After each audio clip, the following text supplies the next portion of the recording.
So we normally record on Thursday nights, and it was Halloween night on Thursday night. And just in the short 48 hours that we've been late for the pod, we've gotten a few like, is there a pod? Will the pod continue? Did you cancel the pod because you're too Halloweeny? I don't think we've ever, since we started this in January 2020, I don't think we've ever missed one of our 2-week slots ever. Yeah, we always make it happen somehow. We've had to like push it or pull it a day or two or something, but I think we've always done it. I don't know. I look forward to it, so I don't really want to push it off. And at this point, my family like expects it too. So like, there's like a schedule and a cadence to it. They expect it. I expect it. Does Anna occasionally, is she like, is this week pod week? Or yeah, I get that sometimes. Well, yeah, the every other definitely confuses her. And I stream every Sunday for my Twitch channel, although I think I'm going to switch to YouTube because I was testing it out this past week, and I like YouTube better. Like, I think the technology is better. I think it actually like pings your subscribers better. Then people watch the replay more because YouTube is feeding them the replay more. I think I'm just going to switch to YouTube for my streams. So EJ streams on YouTube. Well, isn't it hard to like build a, like when I went on TikTok, I don't know, 2 years ago or something, and started like uploading some of our clips there. And you realize just it's hard to build an audience on a platform you've not really been on all that much. It's true. And then what's the benefit? Like I understand the benefit of Twitch if you like were raised on Twitch, like if Twitch is where you found your audience. But if YouTube's where you found your audience, like trying to then do a thing on Twitch, I mean, just the attrition of trying to get people over there alone is kind of tricky. I think it's too tricky, and I think it's been too tricky for me. And, there's some things, I mean, it's like, it's the gamer, place to be, but YouTube is, I mean, people are like more popping off in the chat more. I don't know. So I'll probably be streaming on YouTube. Are you loving streaming? I've noticed it's a little bit of a meme. It's like, hey, where's EJ? Oh, he must be streaming. Like, people are starting to get to know that like streaming is kind of your thing. Are you becoming the next Mike Matei is what I'm asking. Yes, I am Mike Matei. I don't know. It's just fun to play games and chat with people. I think that's really it. And it's kind of a way to like schedule video game time, right? Like schedule video game time and, So it feels good. It feels fun. The thumbnails are always enticing, I think. Yeah, I try to make them a little bit ridiculous. But so that's every Sunday. So my wife knows every Sunday I'm doing it. Yeah. But the podcast, she's always confused. Like, is it this Thursday, next Thursday? Now I'm doing it on Saturday. She's like, what? That's like trash pickup at my house. So trash is every week, but recycling's every other week. Oh, yeah. And it's a system that's entirely based on whether or not other people's recycling bins are out. So you're always counting on the fact that somebody else is more on top of which week it is than you. And I always think, I'm like, when does that system fall apart? Where like, when is it that everybody's relying on each other? Like, could there be a phenomenon where we all put out the recycling bin on the wrong day? Yeah, because you always see like one person sometimes accidentally puts the recycling out, and you wonder. It's like when you're at church and you go to like itch your nose, and then somebody does the sign of the cross next to you, and you're like, "Whoops." It's like there's a term with large language models, algorithmic monolith, where like you keep referencing the same set of data over and over again and keep just like just the backwash of data. And there's no like new information being introduced. And so it's all like self-referential and then like the knowledge, narrows. Mm-hmm. That's what I'm trying to say that recycling bin day is like, and podcast week. It's often the case. It's funny. Nina will be like, tonight's pod night, and it will be the off week. And I'll be like, no. I'll be like a little bit mad. What's wrong with you? And she's like, what? Like, okay, whatever. I didn't, I was like, no, the reason I reacted that way is because like, I really don't feel like podcasting tonight. And I don't even want you to like evoke the idea that I could be doing it. Like I'm in for the night. I'm relaxed. I'm not on. I don't have topics prepared. Like, no, not this week. So did you guys have a nice Halloween? Were you able to, do you live in a trick-or-treat friendly neighborhood? Yes. So, well, I mean, a lot of kids come by. I don't know if they're even from my neighborhood. I think there's like some traveling bands who think our neighborhood is good. Although my street's not that great. Since COVID, people have just been turning off their lights on my street. But then you have to go a street over and it livens up again. I think it's because it's like older folks and they just pieced out of Halloween altogether after COVID. Yeah, we have a lot of old people too, but every time we go, they're always like, "Oh, thank God!" Like somebody, because they always like overbuy on candy, and it strikes me every year. I always forget because you do it so infrequently. But the street is just, even with some lights on in different houses, the street is just so much darker than I ever expect it to be. Like it's always darker than it is in movies. I guess maybe that's where my expectation is coming from. Like, God damn, it's dark out here. They're not shooting day for night. We had a guy, there's this guy, one of my neighbors, Mike, every year he's been upping the ante with what he puts out in the front yard. And like, he's getting pretty close to like, you could just do a haunted house. Like you could have a cool walkthrough and, I guess he's just around the corner from me, but he's not close enough to me that I've gotten to be part of it so much.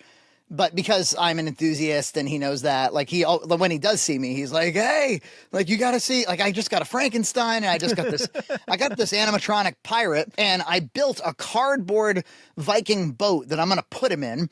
And, like he just loves it. I'm putting a devil on my roof and stuff. He'll go to, there's like elderly neighbors and he'll be like, "I need some extension cords." They'll give him white extension cords. He's like, "They can't be white." And he's Portuguese, I think, like everybody around here. And so like normally when we go to trick or treat there, he almost always is like, "Come inside."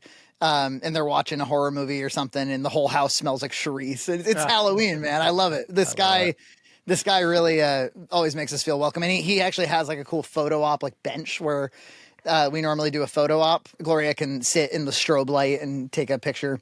When cool things are near me, I like to make videos about them. So I think I've had this idea for a while that maybe I'll do a video about a home haunt, somebody's home haunt. I just think like the American home haunt is a cool, right.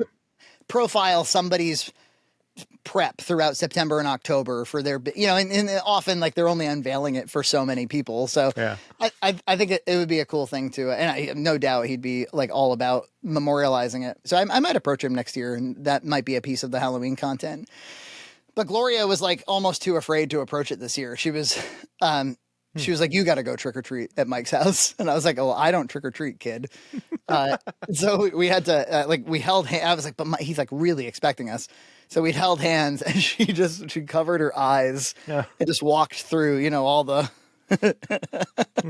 "Come in if you dare." All these cheesy animatronics. Rated Spirit Halloween. Yes, exactly. And you can hear, dun dun dun dun dun dun dun dun dun dun dun. You can actually hear that like through the woods from my house. I'm like, where's the Michael Myers music coming from? I'm like, oh, of course I know where it's coming from. Fucking Mike's house.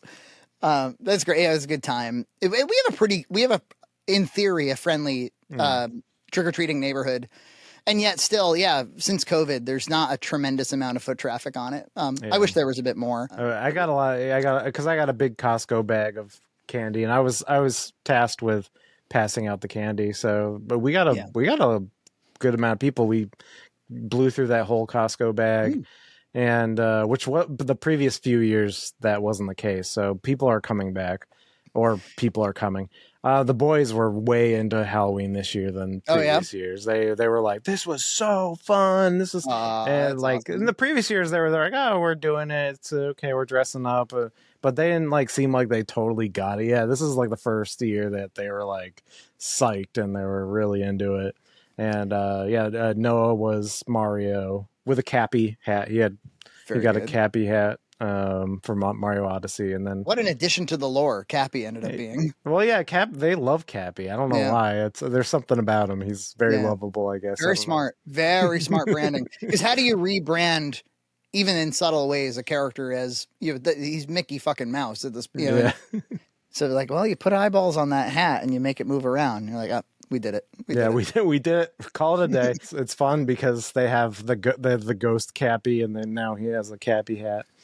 So he's captured. He's basically captured Noah. That's what he is. But Gabriel was Bowser, but he wanted a Bowser, but it had like a full mask. But I don't think he really enjoyed that mask the whole night. So masks are hard. He was like, sweaty. You can't see through them. They suck. He was like, "Oh, I like being Bowser," because he said because he was originally going to be Luigi, And then he was like, no, I want to be able to scare people. And so he was like, okay, how about Bowser? So, and then he said he wanted to look exactly like Bowser. So, because we were like, because they sell like hoods where like, Bowser kind of sits on your head. He's like, and no, it's kind of like, he's like, no, I want to look exactly like Bowser. So we got him totally one. feel him.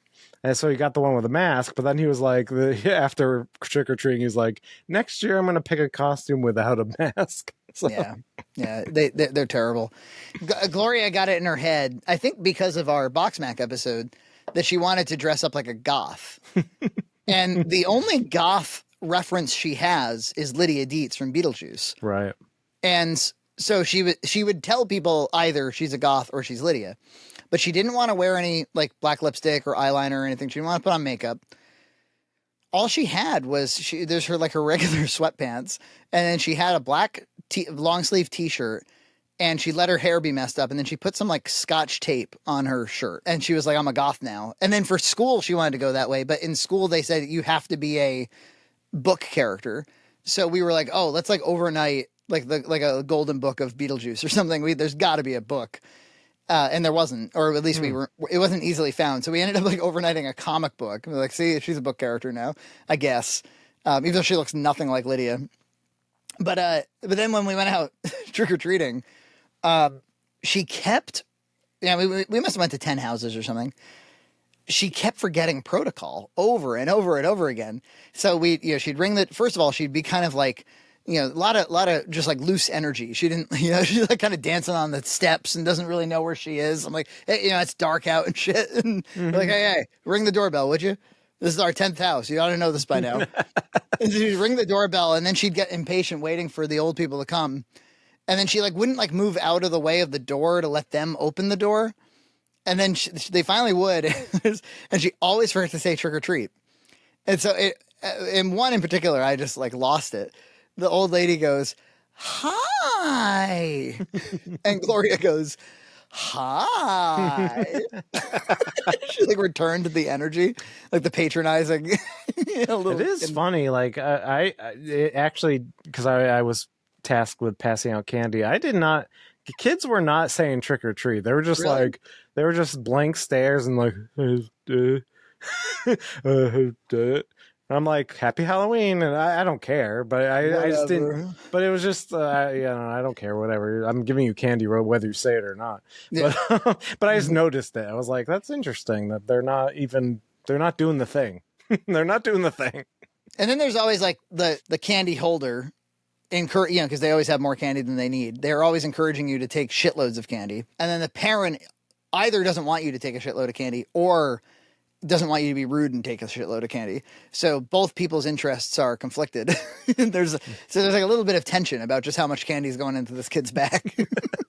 We had a good time. We carved pumpkins. Gloria is quite good at carving pumpkins. We actually did pumpkin carving at Cub Scouts, which is awesome. Oh. Cub Scouts has been so fun, and they did like a pizza party too with different games set up and different game stations. And I'm going like, I haven't had like a fun Halloween thing like this since I was a kid. And I'll say, we went home, we popped on YouTube, we're tired, we're put away some of the candy. And one of the first videos that was recommended to us on YouTube was Halloween doesn't feel the same anymore. Now, this is me coming fresh off of like, I just had a pretty good, genuine Halloween experience with my child. So Gloria and I both, we were interested. We got cuddled up. We start watching this video, and it's by, I think, like a 20-something. He's obviously childless. Obviously. Yeah, because he's talking about he was a child in the 2000s. Yeah, like I remember like some of the costumes that they had in his like home video footage. I was like, isn't that character brand fucking new? Yeah.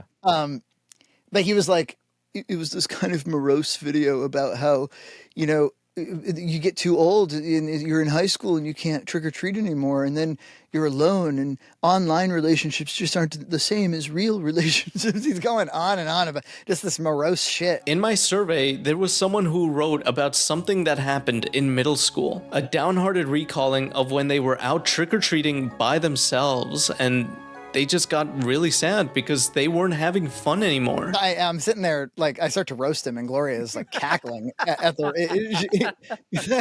I'm like, here's a tip. Like, you're a grown-up. Of course it doesn't feel like your childhood anymore. No. Yeah, maybe you should have a child, or maybe you should start working on having a family eventually. And then guess what? You can relive the whole thing. You can have it all again. Yeah. Or even if you have nieces and nephews, go with them. Yeah, You can do it. And then what's really cool is then they'll have kids probably, and you might even get to do it a third time. Yeah. So I'm saying that, she's laughing, and she was like, "You should leave him a comment. That would be helpful." She said, "Glory's telling me that'd be helpful for him to know." Oh, Like, kind of advice he doesn't want. And she was like, "Just tell him. Just say it." She's like, "Just Dad, say it politely. Here's a tip." it's a tip. Have some fucking kids. He never, like, this is like a 30-minute video or something. He never puts it on the table. He just sits there complaining about how, like, I wish that deep into my 20s, it was like it was when I was a child. Like, Celebrating Halloween can be good on your own, but it's best shared as a community. That's something that's unfortunately lost when we grow older. Now that we're older, the magic of Halloween is harder to obtain because now we have to be the ones to put in that effort. but for me, this Halloween, it was like it was when I was a child. It was No, fantastic. I agree. I had a great time. It was very spooky. It was very fall-y. The leaves were all, even though it was really warm. Was it freakishly warm for you guys? Yeah, it was maybe like in the 60s or something. Yeah. Yeah, and but it was still great because the leaves were all down. Yeah, Crispy. Crispy. We carved a jack-o'-lantern, and I made some pumpkin seeds with the innards. Mina always does that. The whole house smells good. Burn a candle or something. Oh yeah. It was a good time. Hell yeah. And so if I can transition, it was Halloween day, and I see there's a big ass package that arrives at my house, and wouldn't you know it, it's Mark again, and he's got me all this shit right here. Look, Oh baby. look at this, and I couldn't believe my eyes. Look, so first I get this cool pumpkin. He did some kind for his friends locally. He did like these Halloween gift baskets that were like custom boxes, and he put USB keys inside of them that had the movie on it. So he gifted movies to his friends. This dude is so like, yeah, he's like the best reason to have a podcast. Just him alone.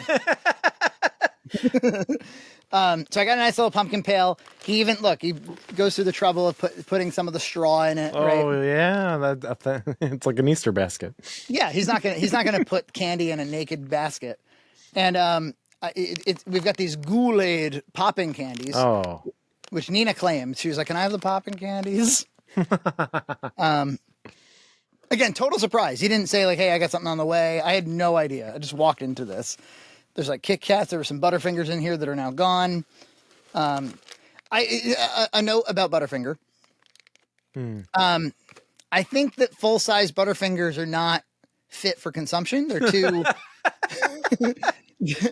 they're just way too anti-teeth, Too much peanut brittle or whatever. Yeah, it really wants to destroy your teeth. Bite size, fun size, Yeah, tinsy wincy size Butterfingers, those work. Those are fine. I find that's the case with most candies, but I'm getting older and like I can only stand candy in small doses. Interesting. And I find the wisdom in fun size. Beetlejuice something or others. What is this? Flicks candy. I don't know what this is. It seems cool. Is it is it branded after the movie or? Well, yeah, it just says Beetlejuice. So like Beetlejuice 1, maybe. Let's open it. Oh, oh my God, it's cute. It's a Lydia Dietz ring. That's nice. What does it taste like? It's like a ring pop. Sugar. Grape sugar. Grape sugar. My kids only really like chocolate, so they've separated the candy to chocolate and not chocolate. And growing up, I liked not chocolate, so that pile is the daddy pile. What was your favorite non-chocolate candy? Skittles. Yeah. My sister loves Skittles. She loves Sprees. Yeah, I like Spree. I I like I even like Now and Laters. I like all that stuff. All that horse shit that kills your teeth. I like Lifesaver gummies. Oh yeah, okay, yeah. I like gummies in general. I like gummy bears as long as they're not too soft. You don't want them too soft. Yeah. I like Starburst too. I like Starburst. Yeah. So I got nothing against those candies. It's more like there's like a feedback loop bias where like every time though, I'm going to always choose the chocolate or the peanut butter thing every time. It doesn't mean I dislike the other thing. It just means I'm never, ever going to eat it because there'll always be this secondary option that I prefer. I feel like there's like an analogy there for life. Like there's other things like that where you're like, like video games or movies or, you kind of go back to the thing that you always know, like what you order at dinner. And stealing Skittles from my kids, I realized that the lime flavor is back. They had green apple for a while, and that ruined. Like when you shove like a whole bunch of Skittles in your mouth, that green apple screws it up. It screws up the tempo. Right? Yeah, like totally. Yeah, the lime, it was necessary, and I'm glad it's back. I think public outcry got it back. When we were kids, like there was like an extreme sport around sourness, like how sour can it be? Oh yeah. Like the atomic warheads or whatever. Right. How big are my balls? My sour balls. I didn't like those things. Those hurt. They Sour candy. They melt the roof of your mouth after you have a few of them. They're not for human consumption. That's another, like, I like Sour Patch Kids. It's just I'll never go to the convenience store and pick up Sour Patch Kids, Yeah. All of these popping candies are Scary Berry, all of them. I don't know what that means exactly, but they they display a graphic of raspberry and blueberries or blue raspberries. Okay, so now onto the media, because this dude's all about the media. So let's read the note. Nice handwritten note. Oh, I don't know if you can see, but that is a nice looking note. Look at that! Wow. I can't. That's my handwriting's not that nice. No. Hey, Frankie, I saw this Power Rangers tape and just thought you had to have it. Not sure if you were a fan of the Zeo series. I don't remember it myself, but it looked cool regardless. He's like a little tiny bit younger than us, I think. I think he might be like in early 30s, whereas we're 38. Or you're recently 39, right? Yeah, 39, yep. Included this Looney Tunes Laserdisc, which I thought might be fun for you and the family. I hope you guys have a fun, safe, and happy Halloween. So I to answer that question, I remember when the Power Rangers became Zeo, and I remember it being really exciting. There was like a huge storyline that led up to it, like a big like season-long storyline that led up to it. And then, so I was like kind of into it at first. I think I fell off during the Zeo season, and then like the Turbo movie came out, and I did see that, and so it was one of those seasons like I was in and out of basically, but I always kind of respected Zeo as like it's after Zeo that they really lose me. But this tape is just the fucking coolest. When I saw this, I was like, oh, thank you for sending me this. Look at this. Oh, beautiful. Like if I saw that anywhere at a flea market, at a whatever, like no doubt in my mind, I'd pick that up. So it came from Angel Grove, and you see like Tommy in like a vampire costume. And just the graphic design, the sleeve alone is just so fun. It came from Angel Grove, the most unique way ever to experience the new Power Rangers Zeo phenomenon. In this eerie episode, the evil machine empire, I do remember getting whiplash from that. I remember like, because like we were following Lord Zed and Rita for seasons on end. And then suddenly they were like, here's new bad guys, bye. And I didn't yet understand that like it was necessary to ride the Sentai footage, and so it needed to comport with the Sentai footage. Led by Queen Machina and King Mondo, has taken over the Earth, and only Adam can stop them. He was the Green Ranger, previously the Black Ranger. Where are the rest of the Zeo Rangers? They've been turned into monsters right out of an old horror movie. Oh. Before he can reach the sorcerer who holds the power to save the world, Adam must battle a freaky vampire, werewolf, mummy, witch, and mad scientist who all seem strangely familiar. Bonus includes never-before-seen music videos. So you don't get a bonus episode. We've talked about bonus episodes in the past. And then this beautiful man, this absolutely beautiful man, sends me this. Look at this. Whoa. Looney Tunes After Dark. A laser disc of like Halloween Looney Tunes. That looks awesome. Come on. I love that cover art. You send me this? You would send me this? I decided to get this laser disc. The art on the jacket is killer, and it has a great selection of the Looney Tunes theatrical shorts. I didn't have a laserdisc player when I was a kid, so I don't have the same sense of nostalgia that I do for VHS tapes, but I certainly appreciate the format. As for this disc, there's some really great parodies of classic horror movies and characters, and I'll admit, skipping ahead to the short I want to see is a lot quicker than fast-forwarding on a VHS. My immediate family is lovely. We do gifts in our own way. Everything's perfect there. my extended family, my mom, my dad, my sister, like anybody in that orbit, they don't know how to buy for me. They have no idea what I want every year. And every year we just kind of fumble through it and get through it, around Christmas time, whatever. We just simply don't do birthdays because we're adults. But Mark buys for me like pitch perfect. Yeah, our fans know us better than our family. Yeah, that's true. It's so funny. Well, Zeo Ranger, I see you're trying to reach the sorcerer. I'm afraid we can't let you do that. How are you gonna stop me? Oh, we don't have to. Subscribe to Red Cow Entertainment on Patreon for full episodes every other week.